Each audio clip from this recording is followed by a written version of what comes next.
श्री स्वामी समर्थ. नमस्कार, मी शर्मिला. माझ्या यूट्यूब चॅनेलमध्ये माझ्या सगळ्या गोड यूट्यूब फॅमिलीचं अगदी मनापासून स्वागत करते. आजचा दिवस तुम्हाला खूप छान जावो, तसेच स्वामी महाराज तुमच्या मनातील सगळ्या इच्छा पूर्ण करो हीच महाराजांच्या चरणी प्रार्थना करते आणि आपल्या नवीन व्हिडिओला सुरुवात करते.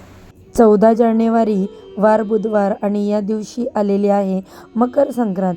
त्यामुळे सर्वांना मकर संक्रांतीच्या खूप खूप शुभेच्छा. मकर संक्रांतीचा सण हा इंग्रजी वर्षातील पहिला सण असतो, जेव्हा सूर्य एका राशीतून दुसऱ्या राशीमध्ये प्रवेश करतो तेव्हा त्याला ज्योतिषशास्त्रात संक्रांत असे म्हटले जाते.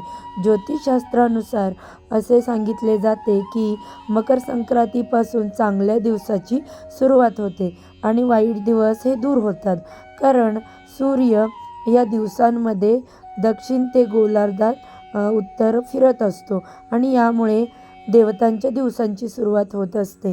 धार्मिक मान्यतेनुसार असं मानलं जातं, या संक्रांतीला स्वर्गाचे दारे उघडतात आणि म्हणून या दिवशी केलेलं पुण्य, दान, उपाय हे इतर दिवसांपेक्षा अधिक फलदायी ठरत असतात. आणि सूर्याचा मकर राशीमध्ये प्रवेश होतो आणि या संक्रांतीपासून ते दुसऱ्या संक्रांतीपर्यंतचा काळ हा सौम्य काळ म्हणून ओळखला जातो. या मकर संक्रांतीच्या दिवशी माता लक्ष्मी, भगवान सूर्यदेव यांची पूजा केली जाते. यंदा मकर संक्रांतीला तब्बल 108 वर्षानंतर असा दुर्मिळ योग निर्माण झाला आहे की संक्रांतीला एकादशी तिथी आलेली आहे आणि म्हणूनच हा दिवस अतिशय शुभ आणि महत्त्वाचा मानला जातो आणि म्हणूनच या दिवशी काही प्रभावी उपाय आणि सेवासुद्धा केल्या जातात. आज या व्हिडिओमध्ये मी तुम्हाला एक अतिशय प्रभावी असा उपाय सांगणार आहे. उद्या बुधवार मकर संक्रांतीच्या दिवशी तुम्ही हळदी कुंकू नाही केले तरी चालेल, पण सकाळीच इथे लावा एक दिवा. शत्रू तुमच्यासमोर लोटांगण घालेल. 7 पिढ्यांचे दारिद्र्य नष्ट होऊन कुटुंबाची, मुलांची, पतीची अगदी भरभरून अशी प्रगती होईल. घरातील इडापिडा, नजरबाधा दूर होऊन साक्षात माता लक्ष्मी प्रसन्न होईल. तर हा दिवा कुठे लावायचा, कोणत्या वेळेत लावायचा याबद्दलची संपूर्ण माहिती या व्हिडिओमध्ये मी तुमच्यासोबत शेअर करणार आहे. त्यामुळे व्हिडिओ स्किप न करता शेवटपर्यंत नक्की पहा. चॅनलवर नवीन असाल तर माझ्या चॅनलला सबस्क्राईब करा आणि असेच नवनवीन व्हिडिओ पाहण्यासाठी बेल आयकॉनला देखील प्रेस करा, म्हणजे मी नवीन व्हिडिओ अपलोड करेल त्याचे नोटिफिकेशन सर्वात आधी तुम्हाला मिळेल आणि तुम्ही एक पण व्हिडिओ मिस करणार नाही. बघा, आज या व्हिडिओमध्ये मी तुम्हाला जो उपाय सांगणार आहे तो आपल्याला मकर संक्रांतीला करायचा आहे. सकाळी 12 वाजण्याच्या अगोदर हा एक दिवा जो आहे तो आपल्याला एका ठिकाणी लावायचा आहे. जो उपाय मी तुम्हाला सांगणार आहे तो महाशिवपुराणात सांगितला गेलेला उपाय आहे आणि तोच उपाय मी तुमच्यासोबत आज शेअर करणार आहे. त्यामुळे प्रत्येकाने मकर संक्रांतीला हा जो दिवा आहे तो आवर्जून लावायचा आहे. आपल्या हिंदू धर्मामध्ये मकर संक्रांत हा सण खूप महत्त्वाचा मानला जातो. या दिवशी सुगडांचे पूजन केले जाते, हळदी कुंकू केले जाते आणि मकर संक्रांतीच्या दिवशी तिळाला अनन्यसाधारण महत्त्व आहे. या दिवसापासून चांगल्या दिवसाची सुरुवात होते आणि वाईट गोष्टीचा त्याग होतो. असे मानले जाते की या दिवसामुळे शनिदेवांना तिळाची प्राप्ती झाली होती, म्हणून याला मकर संक्रांत मानले जाते आणि यामुळेच सूर्यदेवाचे पूजन करण्याचे महत्त्व आहे आणि यामुळे तिळगुळ दिले जाते.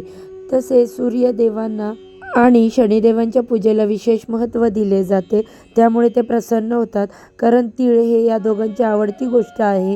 मकर संक्रांतीला तिळाचे दान केल्याने राहू, केतू, शनिदोष जे आहेत ते दूर होतात. आता हा उपाय आपल्याला मकर संक्रांतीला का करायचा आहे तर पहा, या दिवशी हा दिवा लावायला खूप जास्त महत्त्व आहे. आपल्या हिंदू धर्मामध्ये देवी देवतांची पूजा करताना देवासमोर दिवा लावला जातो. देवाजवळ दिवा लावणे हा अत्यंत शुभ मानला जातो. यामुळे घरातील नकारात्मक ऊर्जा नष्ट होऊन घरात सकारात्मकता निर्माण होते. तसेच घरामध्ये सुख शांती समृद्धी नांदत असते. पैशाच्या सर्व समस्या दूर होतात.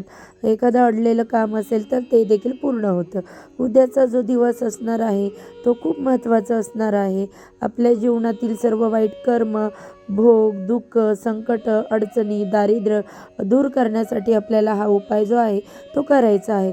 हा उपाय जर आपण केला तर आपल्या जीवनातील सर्व शत्रू नष्ट होऊन शत्रूंचा होणारा नाश हा देखील दूर होऊन आपल्या घरातील इडापिडा, नजरबाधा, गरिबी दूर होते आणि आपल्याला प्रत्येक कामामध्ये यश प्राप्त होते.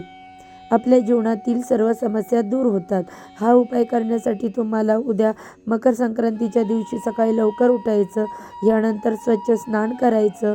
असं म्हटलं जातं की या मकर संक्रांतीच्या दिवशी जो व्यक्ती सकाळी स्नान करत नाही तो वर्षभर आजारी राहतो आणि गरीब देखील राहतो. म्हणून उद्या मकर संक्रांतीला लवकर उठून स्नान करण्याचा प्रयत्न करा. स्नान करताना अंघोळीच्या पाण्यात पांढरे तीळ, थोडीशी हळद टाकून स्नान करायचं आणि यानंतर पिवळा रंग सोडून तुम्ही कोणत्याही रंगाचे परिधान करायचे कपडे आणि सर्वप्रथम सूर्यदेवांना जल अर्पण करायचं. या दिवशी सूर्यदेवांना जल अर्पण करायला खूप जास्त महत्त्व आहे. म्हणून घरातील एका तरी व्यक्तीने सूर्यदेवांना जल अर्पण करायचंच आहे. याचं फळ पूर्ण कुटुंबाला मिळतं. जल अर्पण करताना त्यात थोडेसे काळे तीळ टाका, हळद कुंकू टाका, अक्षता टाका, फुलांच्या पाकळ्या टाका आणि ओम गृहिणी सूर्याय नमः म्हणत सूर्यदेवांना जल अर्पण करायचं. यानंतर आपल्या देवघरातील देवांची विधिवत पूजा करून घ्यायची. धूप दीप ओवाळून वातावरण शुद्ध करून घ्यायचं, सुगंधी करून घ्यायचं आणि यानंतर तुम्हाला हा उपाय करायचा. हा उपाय करण्यासाठी आपल्याला 2 दिवे लागणार आहे.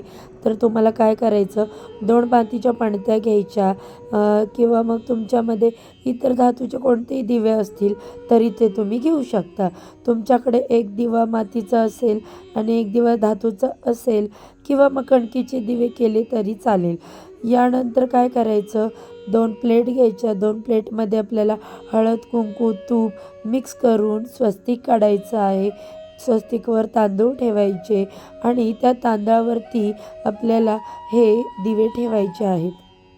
या दिव्यामध्ये शुद्ध गाईचं तूप घालायचं. गाईचं तूप नसेल तर मग तुम्ही जे आपलं गावरान तूप असतं ते घालू शकता. पण ते घातल्यावर त्याच्यामध्ये हळद टाकायची आहे. असे दोन्ही दिवे तुम्हाला प्रज्वलित करायचे आणि या दिव्यामध्ये तुम्हाला चिमूटभर पांढरे किंवा काळे तीळ टाकायचे. दिव्याला हळद कुंकू अक्षदा फुलं अर्पण करायचे आणि यानंतर पहिला दिवा तुम्हाला उचलून सूर्यदेवांसमोर ठेवायचा. बाल्कनीमध्ये टेरेसवर जिथे तुम्हाला सूर्य दिसतो त्याच्यासमोर तुम्हाला सूर्याकडे वात करून हा दिवा लावायचा. दोन्ही हात जोडून तुम्हाला ओम सूर्याय नमः हा मंत्र 11 वेळा म्हणायचा. सूर्यदेवांना सांगायचं, माझ्या घरातील गरिबी दरिद्रता दूर व्हावी, घरात सुखाचे आनंदाचे दिवस यावे अशी मनोभावे प्रार्थना करून सूर्यदेवांना तुम्हाला हा दिवा सकाळी लावायचा. आता जर सकाळी 8पर्यंत तुम्ही हा दिवा लावता आला तर 8पर्यंत लावण्याचा जास्तीत जास्त प्रयत्न करा आणि जर तुम्ही जल अर्पण करणार आहात तर ते तुम्हाला 8पर्यंत अर्पण करायचे. हा उपाय जर तुम्ही केला तर स्वतः तुम्ही चमत्कार बघू शकता. तुमच्या घरातील सर्व दोष जे आहेत ते दूर होतील आणि घरामध्ये आनंदाचं वातावरण निर्माण होईल. तुमच्या सर्व इच्छा मनोकामना पूर्ण होतील आणि यानंतर जो दुसरा दिवा असणार आहे हा तुम्हाला तुमच्या मुख्य प्रवेशद्वाराच्या बाहेर लावायचा आहे.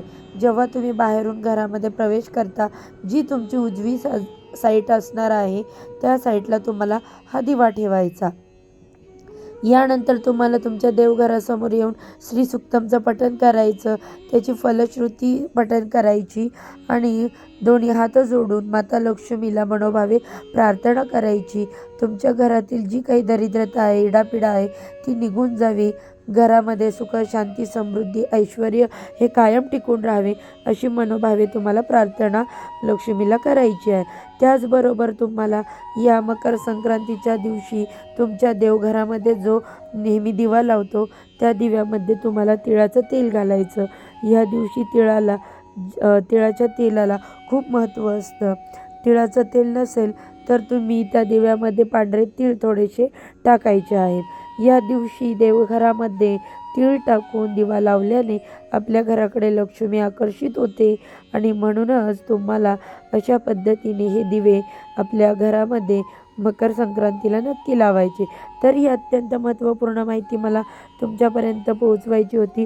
व्हिडिओ जर आवडला तर व्हिडिओला लाईक करा, चॅनेलला सबस्क्राईब करा आणि असेच नवनवीन माहितीपूर्ण व्हिडिओ पाहण्यासाठी बेल आयकॉनला प्रेस करा। चला तर मग आजच्या व्हिडिओचा इथे एंड करते। उद्या अशाच छानशा व्हिडिओसोबत पुन्हा नव्याने भेटू। सर्वांना श्री स्वामी समर्थ।